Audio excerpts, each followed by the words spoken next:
వసుదేవసుతం దేవం కంసచాణూరమర్దనం దేవకీ పరమానందం కృష్ణం వందే జగద్గురుం. ఉద్ధవగీతలోకి తిరిగి ప్రవేశం.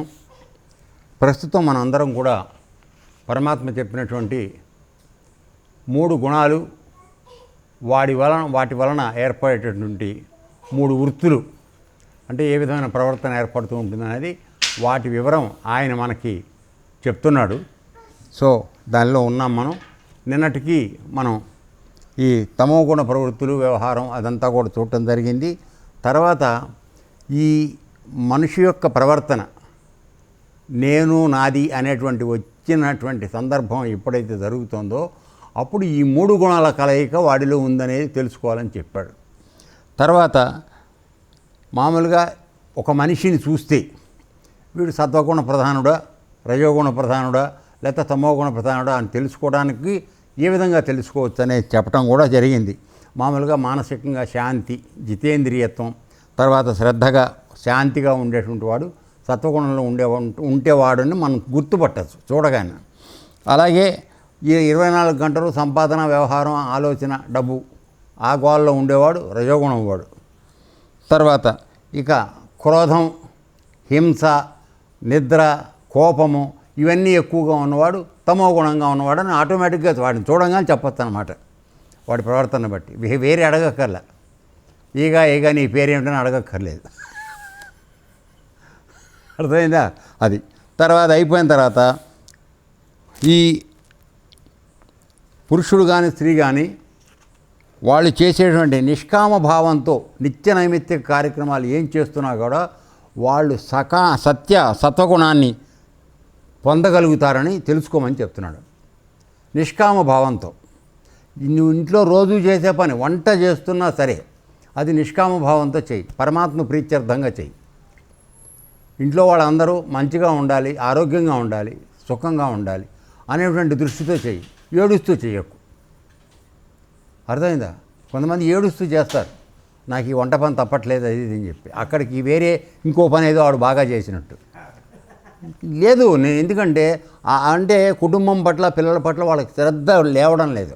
నేను నిందించడం లేదు, కానీ ఆ దృష్టి అలవాటు అయితేనే నీ ప్రేమ ఆ వంటలో బయటపడాలి. అదే వాడికి బలం, ఆ ఇంటి వాళ్ళకి, తిన్న వాళ్ళందరికీ కూడా. సో ఇది అదృశ్యంగా కనపడే శక్తి ఇది. దీని పట్ల మనకు అవగాహన లేకుండా పోతుంది. సో ఇవి అదృశ్యంగా ఉన్నవి దృశ్యంగా ఎట్లా కనపడతాయంటే నీ ప్రవర్తన వల్ల కనపడుతుంది.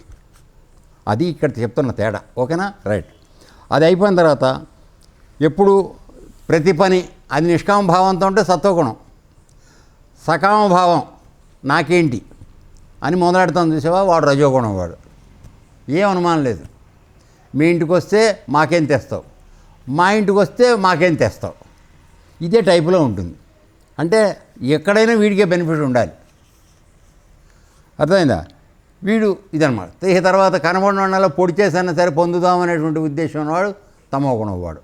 ఇలా గుర్తుపట్టుకోవచ్చు అని చెప్పాడు. ఈ అసలు ఇన్ని రకాల గుణాలు, ప్రవర్తనలో మార్పులు ఇవన్నీ రావడానికి కారణం ఏంటంటే మానవుడి చిత్తము, మనస్సు లేక చిత్తము. కాబట్టి అసలు మన కీ అంతా ఎక్కడుంది? మన మనసులో ఉంది. సో ఈ మనస్సు రకరకాల భావనలు, ఆలోచనలు పెట్టడం వలన ఒక్కొక్క గుణం పైకి లేస్తోంది, 2 గుణాలను తొక్కేస్తోంది, అది పైకి లేస్తుంది. అర్థమైనా? సో వీటిని సమత్వంలోకి తీసుకొచ్చి వీలైనంతగా శాంతిగా ఉంటూ సమత్వంలోకి వెళ్ళాలని ప్రయత్నం చేసేవాడు ఎవడో సత్వగుణంలో ఉండేవాడు వస్తాడు.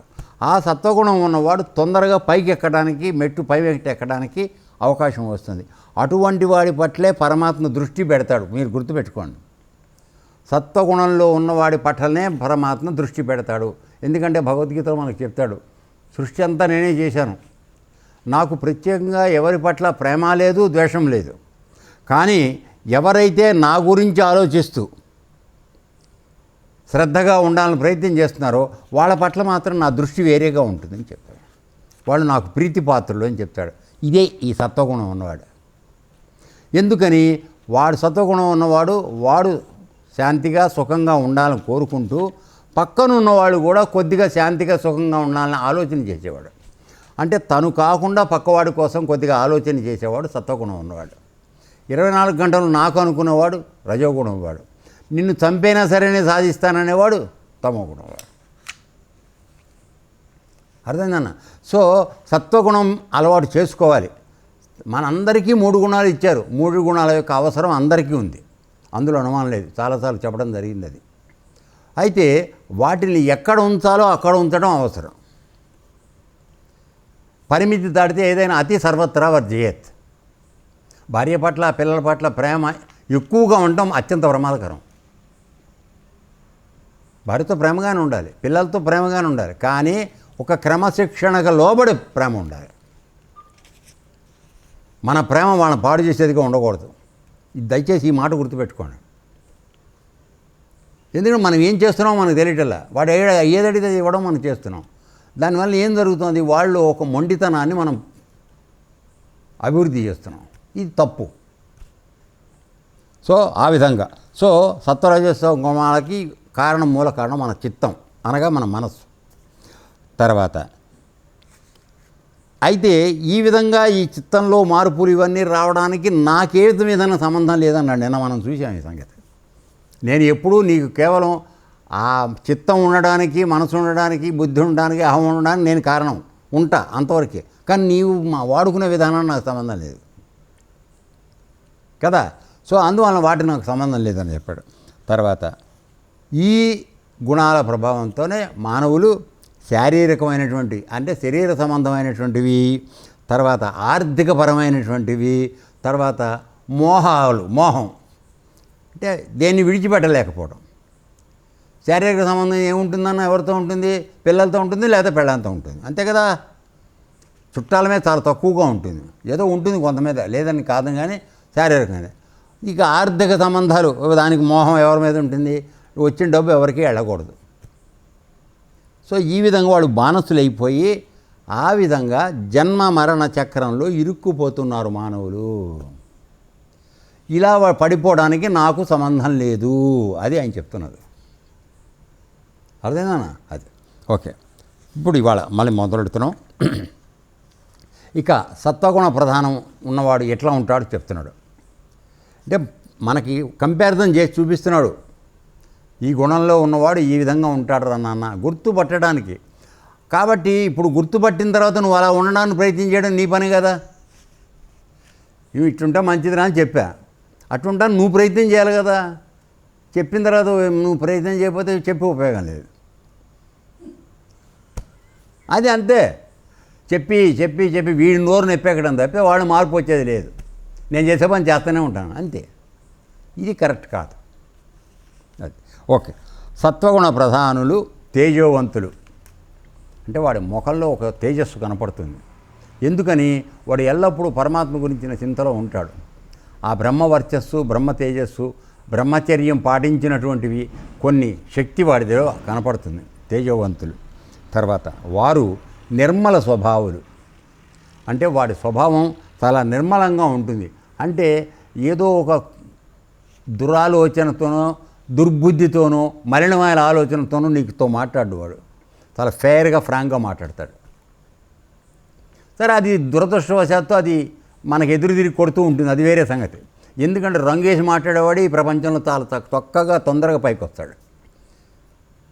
అర్థమైంది? ఏషియన్ పెయింట్ బ్రష్ వెనకాల ఉండాలి. ఎవడు రాగానే వాడికి వేస్తూ కొడుతూ ఉంటే వీడు మహా సక్సెస్ఫుల్. కాదురాని మొహం తగలయా, అదేమిటి ఏదో బుద్ధులు మాటలు ఏదో మాట మాట్లాడతావని అన్నావు అనుకో, హ్యాత్ ఈ గురువుగారిని తినని వెళ్ళిపోతాం. ఏమయ్యా నింబాద్రి అంతేనా కదా? అది. సో ఇక్కడ నిర్మల స్వభావులు, మల్యం ఏమి ఉండదు వాళ్ళ దగ్గర.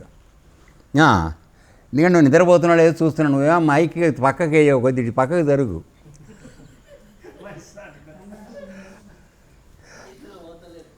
తర్వాత శాంతచిత్తులుగా ఉంటారు. తొందరగా దేనికి ఇదైపోవటం అది ఉండదు. ఓకే. తర్వాత ఇక వాళ్ళు దీనికి ఈ స్థితికి ఎలా వస్తున్నారు అనేది కదా. నేను ఎందుకు శాంతంగా ఉండలేకపోతున్నాను అంటే వాడు తనలో ఉన్నటువంటి రజోగుణాన్ని తమో గుణాన్ని అణిచిపెట్టి పైకి వస్తారు.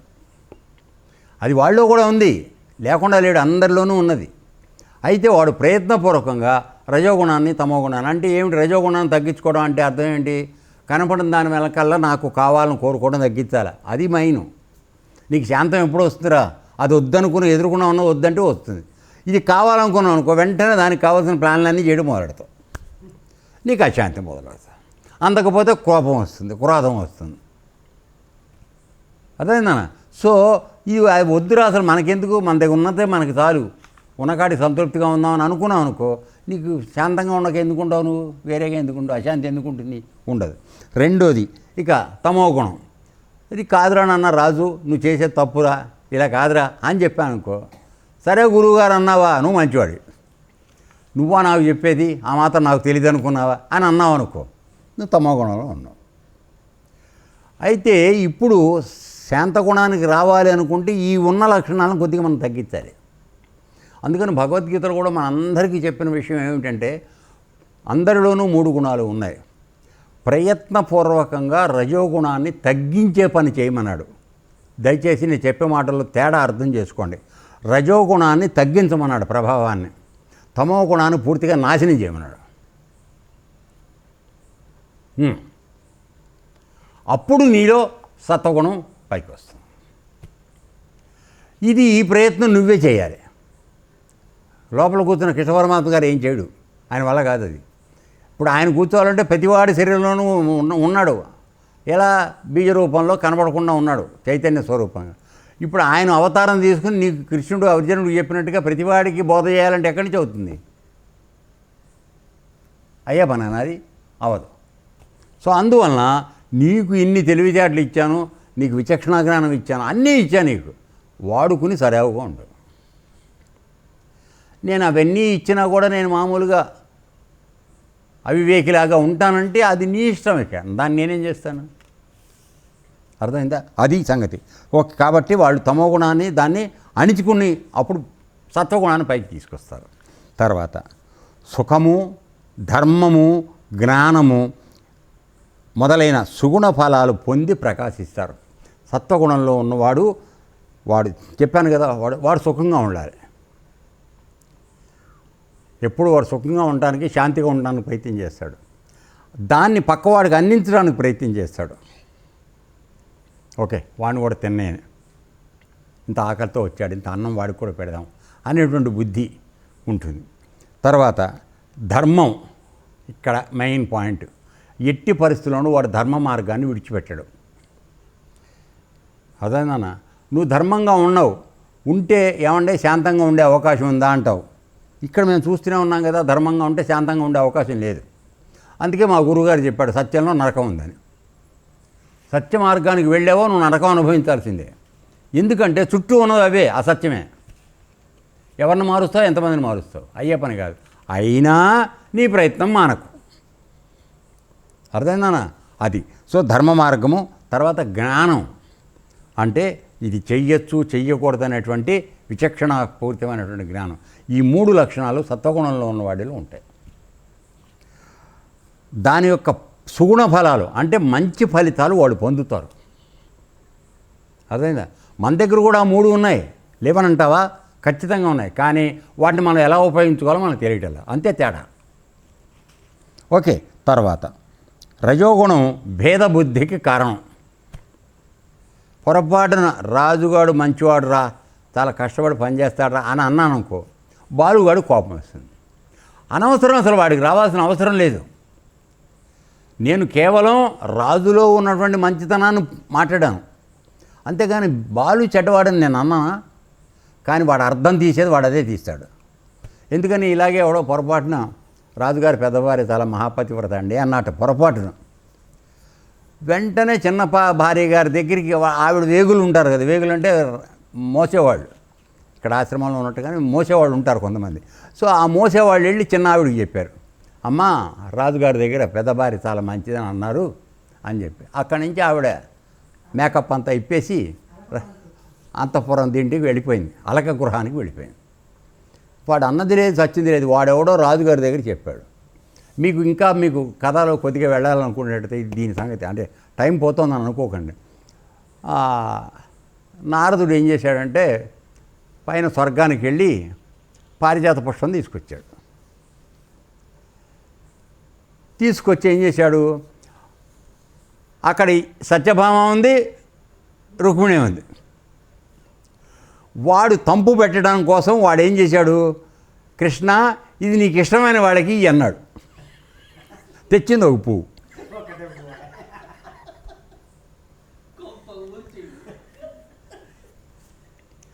సరే ఈ కృష్ణుడు ఏం చేస్తాడు, వాడి తప్పని పరిస్థితి. ముందు పెద్ద సీనియర్ కదండి ఆవిడ, పెద్ద రాణి. వీళ్ళు ఎంతమంది ఎంతైనా ఉండొచ్చు, అందగత్తెలు అయి ఉండొచ్చు, ఎన్నో రకరకాల గుణాలు ఉండొచ్చు, కానీ వీళ్ళందరూ జూనియర్స్. సో సీనియర్ కాబట్టి ఆవిడ చేతిలో పెట్టాడు. అక్కడితో పడగదిలోకి వెళ్ళగానే కాలుతో తనదనితే వీడి కిరీటం కాస్త కింద అడింది. సో ఇప్పుడు అక్కడ నారదుడు కావాలని చేశాడంటావా, ఏమిటంటావు? ఇట్లా ఉంటాయి పరిస్థితులు. సో రజోగుణం భేదబుద్ధికి కారణం. ఇప్పుడేమిటి, సత్యభామ గారు రజోగుణం. నా ఎదురుకుండా నా అంత అందగత్తెని, నేను మహారాజు కూతుర్ని, పెద్ద సామ్రాజు కూతుర్ని, నన్ను ఎదురుకుండా దానికి పువ్వు ఇస్తాడా? అది నా కాలి గోటికి సరిపోదు, దానికి ఎట్టిస్తాడు? కాబట్టి భరించరాని అవమానం అని చెప్పి ఆవిడ కోపం. ఆయన దృష్టిలో ఏమిటి, శాంత స్వభావురాలు, సత్వగుణ ప్రధాని, తర్వాత అన్నీ వదిలిపెట్టుకుని వచ్చింది. ఎందుకంటే రుక్మిణీదేవి అందరినీ వదిలేసి వచ్చింది. అర్థమైందా? ఈవిడిని ఎవరిచ్చి ఎట్లా వచ్చింది, శమంతకమని ఎత్తుకుపోయాడని చెప్పేసి ఈయన మీద నిందపడితే ఆ నింద ఆపుకోవడానికి వెళ్ళి అంతా చేస్తే ఆ శమంతకమణితో పాటు ఈవిడినిచ్చి పెళ్లి చేశారు సత్యభామని. అంతేగాని ఈవిడని ఎవడో ఎత్తుకొచ్చి చేసింది కాదు, ఆవిడ మొత్తం అందరిని వదిలేసింది. అసలు ముందు రాయబారం పంపిస్తుంది పంతులను ఒకడిని, కృష్ణ నన్ను తీసుకెళ్ళమని చెప్పి. సో అంత వదులుకుని వచ్చింది. తర్వాత అన్నగారు యుద్ధం చేయడానికి వచ్చి కృష్ణుని ఎదిరిస్తాడు. సరే కృష్ణుడు వాడిని పడేసి కత్తెత్తుతాడు. అప్పుడు అన్నగారు అనే జాలితో వాడిని చంపను మాత్రం చంపద్దు, నా అన్నవాడు అని చెప్పి ప్రార్థిస్తుంది. సరే కొత్తగా వివాహం చేసుకున్నాను, నీ మాట కాదనకూడదని అప్పుడు ఏం చేశాడంటే వాడిని సగం మీసం సగం గుండు కొట్టి ఆ ఎత్తిన కత్తి దించకూడదు, అది గొరిగి వాడిని పంపించాడు కృష్ణుడు.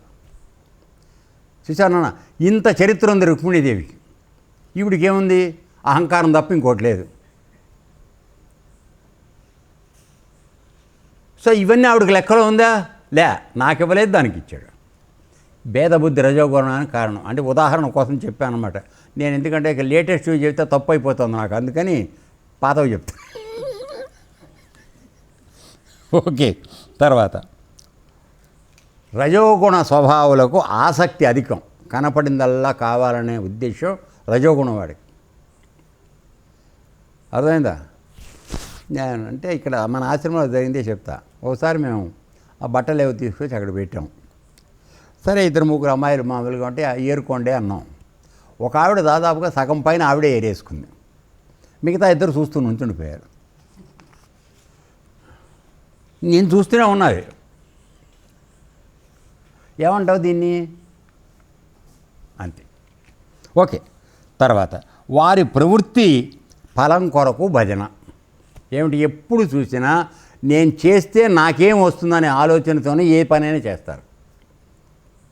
అంతే. ఇది ఏమీ రాందనుకుంటే కనుక ఒట్టిపోయిన ఆవులాగా పాలు పెతకడానికి వెళ్ళరు. అంతే, పని చేయరు. నీకు ఇక్కడ ఏమన్నా వస్తుంది, దొరికే అవకాశం ఉందనుకుంటే ఆశ్రమానికి అత్యంత వినయంగా వస్తారు. అది సరే. ఫలం కొరకు భజన. అప్పుడు రజోగుణం సత్వగుణాన్ని తమోగుణాన్ని అణగదొక్కి తాను పైకి ఊపుతుంది. చూసుకోండి, ఎప్పుడైనా సరే ఒక్క గుణం బాగా ప్రామినెంట్గా రావాలంటే మిగతా రెండింటిని తొక్కేయాలి, అప్పుడే ఇది పైకి వస్తుంది. ఇందాక సత్వగుణం పైకి వచ్చినప్పుడు ఏం చేశాడు, తమోగుణాన్ని రజోగుణాన్ని వాడు తొక్కేసుకుని వాడు సత్వగుణం పైకి తీసుకున్నాడు. ఆ విధంగా వాడు శాంతి, ధర్మము, జ్ఞానము ఇవన్నీ వాడికి కలిగినాయి. వీడికి భేదబుద్ధి కనబడింది కావాలి. ఈ బుద్ధిలో ఉన్నప్పుడు వీడేం చేస్తాడు, సత్వగుణాన్ని తొక్కేస్తాడు, తమోగుణాన్ని తొక్కేస్తాడు. ఎంతసేపు నాకు అని దీంట్లో వెళ్తాడు. Okay, right. ఆ సమయంలో ఇప్పుడు అలా వాడు తమోగుణాన్ని సత్వగుణాన్ని అణగదొక్కి రజోగుణం పైకి వస్తే ఆ సమయంలో ఆ మనుష్యుడు దుఃఖాలు, ఎందుకంటే అన్నీ వాడు అనుకున్నట్టు జరగవు కదా నాన్న, కాబట్టి దుఃఖం వస్తుంది. తర్వాత కర్మ చేస్తూ ఉంటాడు, విపరీతమైన కర్మలు చేస్తాడు. తర్వాత ఒక్కొక్కప్పుడు కీర్తి సంపాదన రెండు వస్తాయి. వాడు చేసిన పని ఫలించిందనుకో కీర్తి వస్తుంది, సంపాదన వస్తుంది. ఇప్పుడు యుద్ధం చేసి గెలిచేవరా నువ్వు, అప్పుడు నీకు కీర్తి వస్తుందా రాదా? కానీ నువ్వు ఎంతమందిని చంపావు, ఎంతమంది ఆడవాళ్ళ మెళ్ళ తాళ్ళు తెంపావు నువ్వు యుద్ధంలో, అది లెక్కలోకి వస్తుందా? కానీ నువ్వు గెలవడం లెక్కలోకి వస్తుంది. అబ్బో రాజ్యంలో గెలిచాడండి, యుద్ధంలో గెలిచాడని కీర్తి. సో ఆ రాజ్యంలో ఉన్న సొమ్మంది నీకు వస్తుంది కాబట్టి సంపదలు వస్తాయి. కాబట్టి గెలవాలనే కోరిక నాకు కావాలనేది రజోగుణ సంబంధం కదా. సో అది నువ్వు చేసినప్పుడు ఇట్లా జరిగే అవకాశం ఉంది. అర్థమవుతుంది కదా? రైట్. ఇక మూడోది తమోగుణం. ఇది అజ్ఞానం. తమోగుణులు స్వభావం సోమరితనం, నాలాగా ఎప్పుడు బెడ్ మీద పడుకుని ఉంటూ ఉంటారు. తర్వాత మూఢబుద్ధి వారిది, తొందరగా లౌకికంగా చెప్పిన మాటలు అర్థం కావు వీడికి. సంజ్ఞలు చేసి మావాడు భాస్కర్ వాళ్ళు చెప్తూ ఉంటారు, అవి నాకు వెళ్ళవు తొందరగా, గ్రహించలేను నేను. అంటే సూక్ష్మత తక్కువ, బుద్ధి సూక్ష్మత తక్కువ. వాడు తప్పని కాదు, అందరు ఎదురుకుండా చెప్పలేడు కనుక వాడు ఏదో సిగ్నల్ ఇస్తాడు మనకి, మనమేమో ఆ సిగ్నల్ అందుకోలేము. వాడంటే వాడు పేరు పెట్టి అనుకోని ఎవరైనా. Okay right. తర్వాత మూఢబుద్ధి వాడిది, మూఢుడు. తర్వాత తమోగుణం రజోగుణాన్ని సత్వగుణాన్ని అణిచివేస్తుంది. నువ్వు ఫుల్ కోపంలోకి వచ్చావురా అయ్యా, అప్పుడు వాడిని కొట్టచ్చు, కొట్టకూడదు, తిట్టచ్చు, తిట్టకూడదనే జ్ఞానం నీకుంటుందా? ఏది ఉండదు. నీకు ఒక పశువుకి ఏమీ తేడా ఉండదు, అంత దీనికి వెళ్ళిపోతావు. ఆ కోపంలోనే ఈ మర్డర్లు చేసేవాళ్ళు, పెళ్ళాన్ని కొట్టి ఎరగొట్టేవాళ్ళు చేసే దరిద్ర పనులు అప్పుడు వస్తాయి. అంటే ఏమిటి, వాడిలో ఆ మిగతా రెండు గుణాలను తొక్కేస్తాడు, తమో గుణమే వచ్చేస్తుంది. కోపం, విపరీతమైన కోపం, ఎదురు చెప్పకూడదు, వాడు చేయదలుచుకుని చేసేస్తాడు. అది పాపమా పుణ్యం అనే విచక్షణ లేదు, ఒక్క నిమిషం కూడా ఆగలేడు ఆ విధంగా. తర్వాత తమోగుణుడు రకరకాల ఆశలకు లోనవుతాడు. తమోగుణ ప్రధానుడు కనపడే రకరకాల ఆశలు, ఇక ఒకటని అనద్దు, అన్ని రకాల ఆశలకి వాళ్ళు ఉంటాయి. తర్వాత శోకమోహాలు పొందుతాడు. అవలేదనుకో ఏడవటం, వచ్చిన తర్వాత వదిలిపెట్టకుండా అవడం, రెండు శోకము మోహం. తర్వాత హింసలు చేస్తాడు. అర్థం, హింస చేయడం అంటే ఏమిటి, నువ్వు అడ్డం వచ్చావనుకో నరికేసి పట్టుకెళ్ళిపోతారు, అంతే, అంతగానే ఇచ్చేది. తర్వాత నిద్రకు మందకొడితనానికి వశీభూతుడు అవుతాడు. నిద్ర నువ్వు దాదాపుగా వదిలేస్తే 11 వరకు పడుకుంటాడు, పగలు 11 వరకు పడుకుంటాడు. ఎండ వాడి మీద ఎండబడే పరిస్థితితో చుర్రున కాలినా కూడా లేవలేడు వాడు, అది అర్థమైందా? సో తర్వాత మందకొడితనం, నీ ఏదైనా చెప్పు,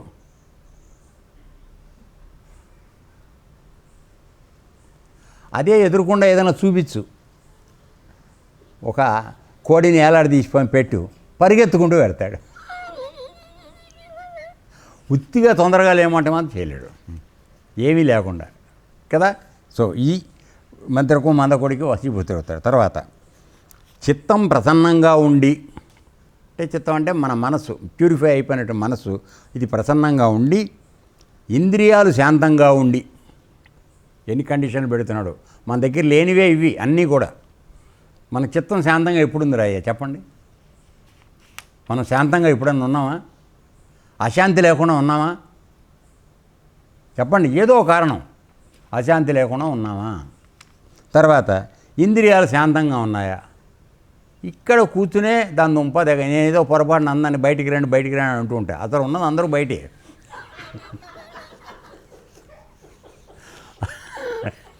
కాకపోతే లోపల ఉన్నట్టుగా కళ్ళు మూసుకొని నటిస్తూ ఉంటారు కాబట్టి నేను కూడా బయటికి రండి పిలుస్తూ ఉంటాను.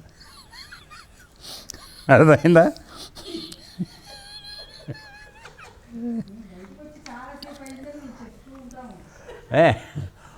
ఇప్పుడు నిజంగా నువ్వు ఇంద్రియాలు శాంతంగా ఉన్నాయనుకోరా, ధ్యానానికి కూర్చున్నప్పుడు అవి గుర్తు రాకూడదు.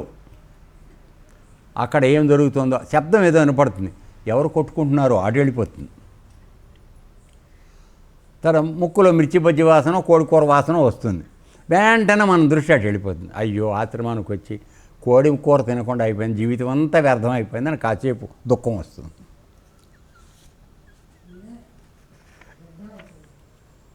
వెంటనే ఎక్కడికి వెళ్ళిపోతుందో లింకు చూడు. ఆడెవడో పక్కింటో చేసుకుంటున్నాడు కోడికూర, నువ్వు ఊరుకోవచ్చు కదా, ఊరుకోదు. వెంటనే వీడికి కలిగిన నష్టం ఏమిటి, కష్టం ఏమిటి అవి గుర్తొస్తాయి. మనసు యొక్క గొప్పతనం అది. హాయిగా వారానికి 2 సార్లన్నా తినేవాడిని, 2 ముక్కలు 3 ముక్కలు, పెద్ద ఆయన చెప్పినట్టుగా. అది ఏమీ లేకుండా అయిపోయింది కదా అని ఎంతో బాధ కలుగుతుంది, సానుభూతి విపరీతమైనటువంటిది కలుగుతుంది. ఓకే, ఇంద్రియాలు శాంతంగా ఉండి దేహం నిర్భయంగా ఉండి, అదా ఆళ్ళ వద్దు అటువైపు వెళ్ళకండి, మనకెందుకు వచ్చింది, మనం ఇటు ఊరుకుందాం. ఎవరితోనూ ఏమి మాట్లాడదు మనం, ఏమైపోయినా సరే. కొంతమంది అది వాడు సొంతంది అయితే కొట్టాడతాడు, పక్కవాడిది కనుక సలహా చెప్తాడు, వద్దు వెళ్ళొద్దని. రైట్. తర్వాత దేహం నిర్భయంగా ఉండి మనసులో ఆసక్తి లేకుండా, అది కావాలన్న ఆసక్తి మనసులో ఉండద్దు. ఇక్కడ చూడండి, మనసు చిత్తం ప్రసన్నంగా ఉండాలి, ఇంద్రియాలు శాంతంగా, దేహం నిర్భయంగా ఉండాలి, అంటే దేనికి భయపడకూడదు. మనసులో ఆసక్తి లేకుంటే నువ్వు సత్వబుద్ధిలో ఉన్నావని తెలుసుకో. ఇన్ని కండిషన్లు అయితే నువ్వు సత్వబుద్ధిలో ఉన్నావని తెలుస్తుంది. ఇప్పుడు అక్కడ అన్న భాస్కర్ అన్న ఎక్కడికో వెళ్ళాడు, వాడు ఇప్పుడు సత్వబుద్ధిలో లేడు, మనసు ప్రశాంతంగా లేదు, అది చెప్పేది. అర్థమైందా? ఇన్ని టాలీ అయితేనే వాడు సత్వగుణంలో ఉన్నట్టు గుర్తు. మీ ఆయన ఏమన్నా అంత సీరియస్గా చూడక్కర్లేదు. అర్థమైందా?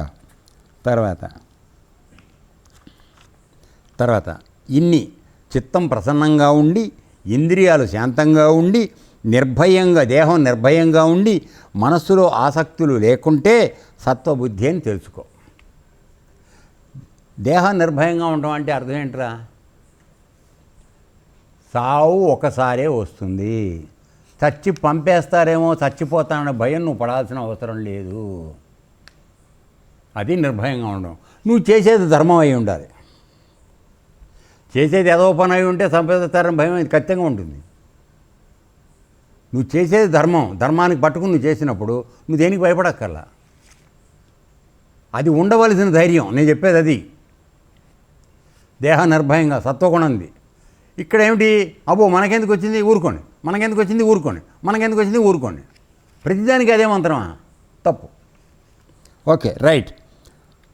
మనసులో ఆసక్తి లేకుండా సత్వబుద్ధి అని తెలుసుకో. తర్వాత సత్వం నా ప్రాప్తికి సాధనం, అంటే పరమాత్మని పొందుదామని మనం నిజంగా నిజాయితీగా అనుకుంటే ఈ చెప్పిన లక్షణాలన్నీ మనం తెచ్చుకుని కనుక అలవాటు చేసుకునైనా మనం సాధించాలి. నువ్వు సత్వగుణంలో ఉంటే తప్ప పరమాత్మ యొక్క సన్నిధికి చేరడానికి అవకాశం లేదు.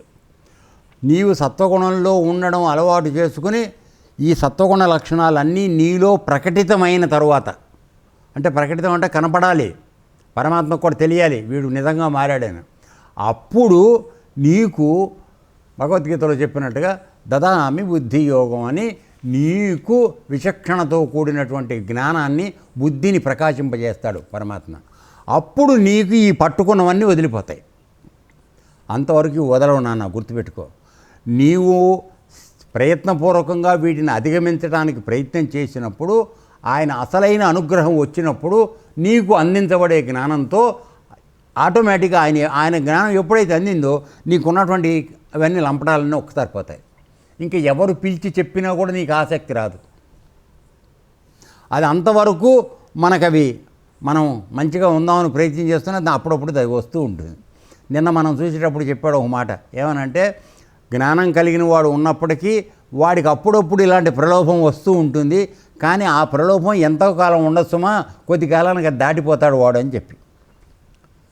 ఎందుకని పరమాత్మ ప్రవేశం చేశాడు కాబట్టి మామూలుగా నీ జన్మ ప్రకారంగా ఉన్నటువంటి 3 గుణాల ప్రమేయం వచ్చి నీ మీద జరుగుతున్న కొద్ది కాలానికి టక్కన అది వెళ్ళిపోతాయి. ఎందుకంటే ఆయన పవర్ అక్కడ కనబడుతూ ఉంటుంది. అర్థమైందన్న? ఆ విధంగా సహాయం దొరుకుతుంది నీకు. నువ్వు ఈ ప్రయత్నం చేస్తే ఆ సహాయం దొరుకుతుంది. మనం ఈ ప్రయత్నం ఏం చేయకుండా ఆయన రమ్మంటే రాడు. చేయి కాళ్ళేదురా బిడ్డ అంటాడు.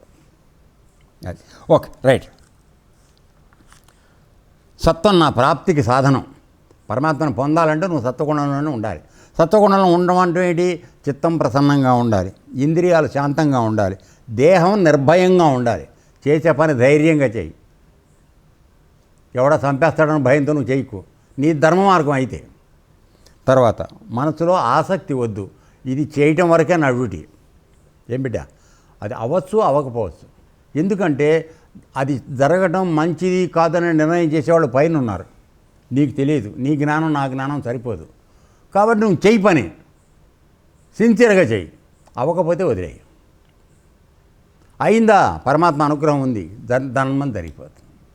ఎప్పుడైతే నువ్వు పరమాత్మ మీద పెట్టి ఈ పనులు చేయడం మొదలుపెట్టావో అన్నీ నెరవేరుతాయి. నీకు అపజయం అనేది రాదు. నేను చేస్తున్నాను నాకు వల్ల అవుతుంది అని నువ్వు ఎంతకాలం నీ కర్తృత్వ భావాన్ని పెట్టుకున్నావో అక్కడ నువ్వు కట్ అయిపోతున్నావు. చేసేది మనమే కాబట్టి మనం అనుకోవాలి, అందులో అనుమానం లేదు. అరే ఆ పని చేద్దాం రా అంటాను నీతో.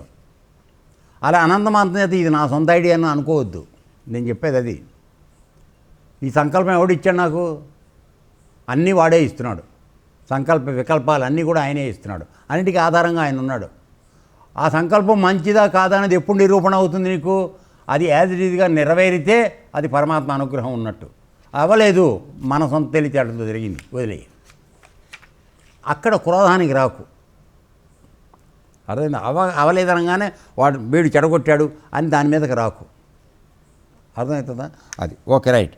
తర్వాత ఎప్పుడైతే చిత్తం పనులు చేయడంలో ఆసక్తి చూపి, అంటే అది చేద్దాం ఇది చేద్దాం అది చేద్దాం ఇది చేద్దాం ఆసక్తి చూపి చంచలం అవుతుందో, ఇందాక మనకేం చెప్పాడు? చిత్తం ప్రసన్నంగా ఉండడం చెప్పాడు సత్వగుణానికి. ఇక్కడ రజోగుణానికి వచ్చేప్పటికి చిత్తం చంచలంగా ఉంటుంది. 24 గంటలు ఉరుకులాడుతూ ఉంటుంది అటు ఇటు. ఏదో కారణం చెప్తాడు, పొట్ట తిప్పలు అంటాడు, ఇంకోటి అంటాడు, అది అంటాడు, ఏదో చెప్తాడు. ఓకే. తర్వాత చంచలం అవుతుందో, జ్ఞానేంద్రియాలైన నేత్ర శ్రవణాదులు అసంతుష్టి పొంది, అంటే జ్ఞానేంద్రియాలు అసంతుష్టి అంటే సంతృప్తిగా ఉండవు. అంటే 24 గంటలు కళ్ళు మూసి కూర్చున్నావు అనుకో, ఏదోటి చూడాలనిపిస్తూ ఉంటుంది, ఏదోటి వినాలనిపిస్తూ ఉంటుంది. వాటికి ఎందుకని? నువ్వు నిశ్చలంగా అట్టే పెడితే అవి ఉండలేని పరిస్థితి. జ్ఞానంలో ఏమిట్రా మనకు ప్రాబ్లం? అన్నీ ఆ జ్ఞానేంద్రియాలు వాటి పని అవి చేయాలనుకుంటాయి. మనమేమో వద్దని బంధు పెడతానికి ప్రయత్నం చేస్తాం మనం. అది వాటికి ఇష్టం ఉండదు. సో రామచంద్ర కొడుకు గాలాగా అడ్డం తిరుగుతూ ఉంటాడు సైన్యని ప్రతిదానికి. అర్థమైందా? సో ఇక్కడ ఏంటి చెప్తున్నా అంటే, చిత్తం పని చేయడంలో ఆసక్తి పొందుతోందో, జ్ఞానేంద్రియాలైన నేత్ర శ్రవణాదులు అసంతుష్టి పొంది, చూడు రెండే చెప్తున్నాడు మనకి ఎక్కువగా, నేత్రము శ్రవణం అంటే కన్ను చెవి, ఈ రెండే మన ఎక్కువ ప్రమాదంలో ముంచేది. ఇప్పుడు సపోజ్ నోరుంది, నోరుకి ఇయ్యాలంటే ముక్కుకి వాసన అందితే నోట్లో నీకు నీళ్ళు వస్తాయి. సో ముక్కుకి ఎప్పుడో కానీ అందదు కదా. అందరూ రోజు చికెన్ చేస్తారా? చేయరుగా. ఆ చికెన్ పోపు వేసినప్పుడు ఆ వాసన వస్తే మనకు నోట్లో నీళ్ళు వస్తాయి. దీనికి లింకాక. సో అందుకని వాటి గురించి మాట్లాడలే ఆయన, కేవలం రెండే చెప్తున్నాడు, కన్ను చెవి. ఇప్పుడు అందుకని మీకు ఇప్పుడు యోగాభ్యాసం చెప్పేటప్పుడు మీ చేత ఏం చేస్తున్నాం? నేను చెప్పేది విను, చెవి నాకు అప్పచెప్పు, కళ్ళు మూసేసుకో, అప్పుడు యోగం నీకు కుదురుతుంది, నీ యోగ క్రియలు నేర్పుతానని చెప్తున్నాను. సో నిన్ను ఎక్కువగా ప్రమాదంలో నెట్టేది, ప్రపంచ సంబంధాలతో నిన్ను ప్రమాదాల్లోకి నెట్టేది కన్ను చెవి, ఈ రెండే ప్రమాదం.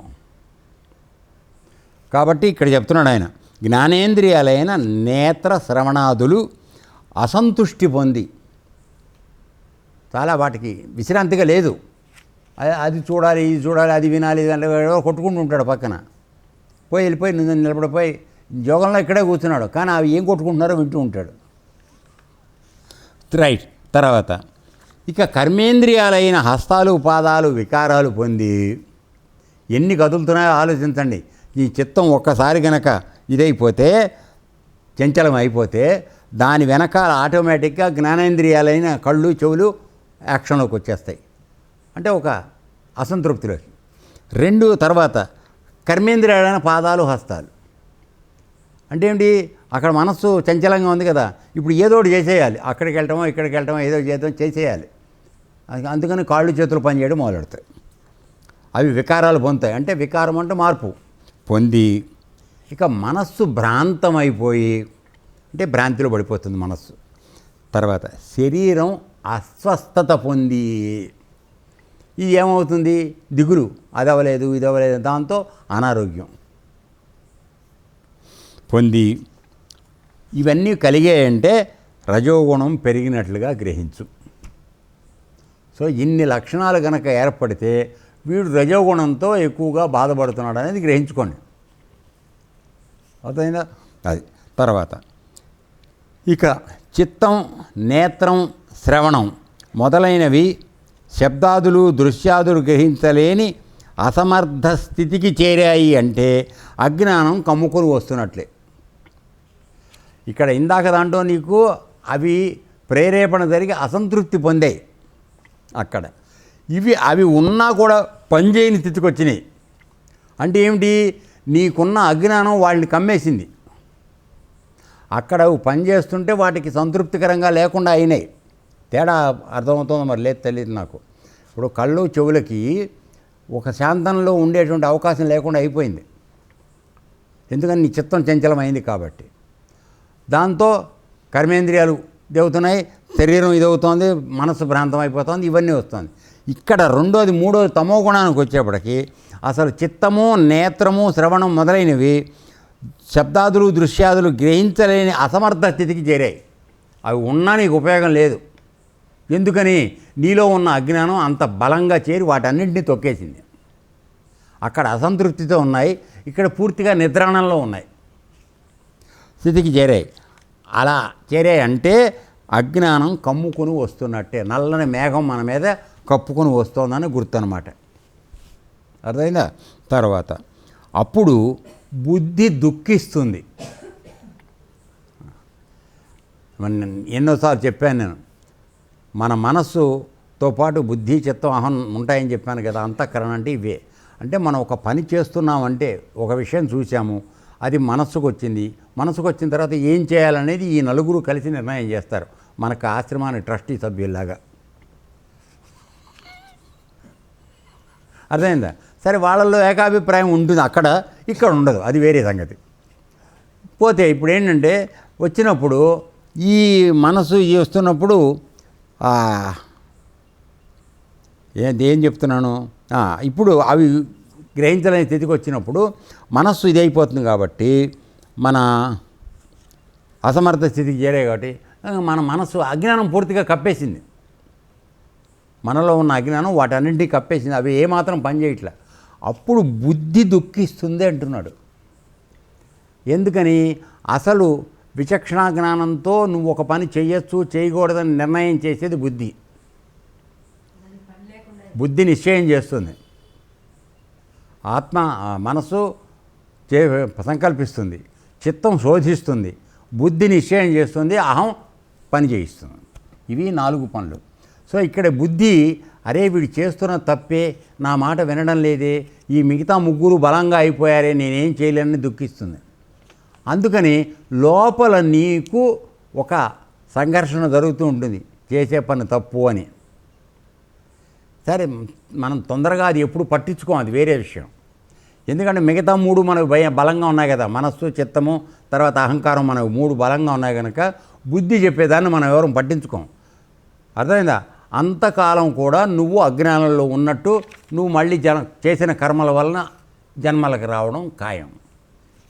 బుద్ధి మాట వినడం నువ్వు మొదలుపెట్టినప్పుడు నీ చేత తప్పుడు పనులు జరగవు.